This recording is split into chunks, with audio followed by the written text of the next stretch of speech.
I wanted to start a home instead business for a couple of reasons, really. One was that I had always been interested in running my own business. The second was that after a 7 or 8 year career in banking and finance, I realised that there was something missing. I wasn't getting the job satisfaction I wanted. And I realised that it was that I wanted to work with people more, and I wanted to see immediate and direct results of my efforts. And putting the two together and meeting the people at Home Instead Senior Care National Office, realised that there was a very positive organisational culture that I wanted to be a part of, and wanted to take it to York and set up in York. It feels like we make a difference to people's lives on a daily basis.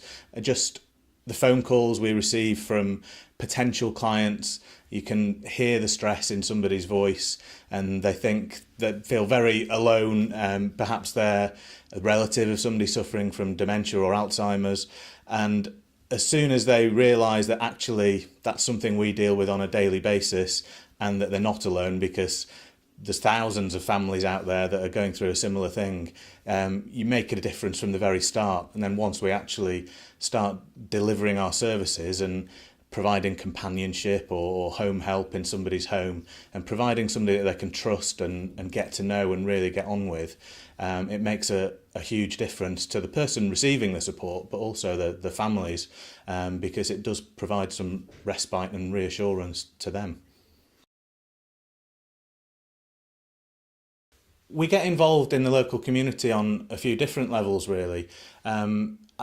First and foremost, if we're asked to get involved in some sort of fundraising event, then we always do, and it's always great fun to get involved in voluntary organisations that are working with a similar client group to us, so older people, and we often work with Age UK York and the Alzheimer's Society in York.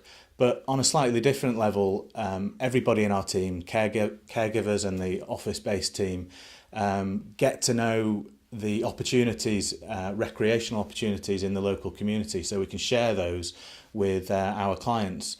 And it may be a case of introducing something new to a client. So the Alzheimer's Society run a group called Singing for the Brain, which is very, very popular.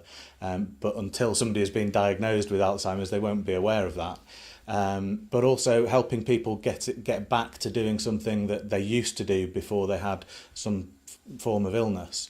So, for example, we have a lady who's a client, and she used to play dominoes a lot. She's had dementia, and she lives in sheltered accommodation, but was quite nervous about going and playing in a dominoes group within the sheltered accommodation. And one of our caregivers has now arranged to take her on a weekly basis and go with her to give her the confidence she needs to go, and she's absolutely loving it and getting to play dominoes again. So it's it's a result.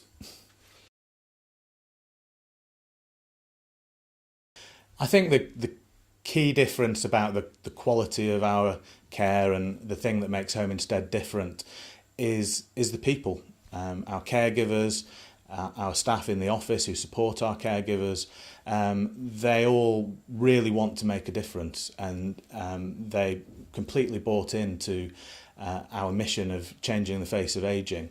And from that point, obviously, we put practical aspects in place that allow us to really differentiate ourselves. So, for example, our minimum call time is 1 hour, and that really allows us to provide the standard of care that we're happy with and we'd be happy to provide to our own families. But even things like in our recruitment process, we ask for 6 references rather than the minimum Care Quality Commission requirement of 2 references. And it just helps us identify the caregivers that really genuinely do want to make a difference, rather than just looking for a job. And it all adds up to making a different standard of service, really, and makes that difference.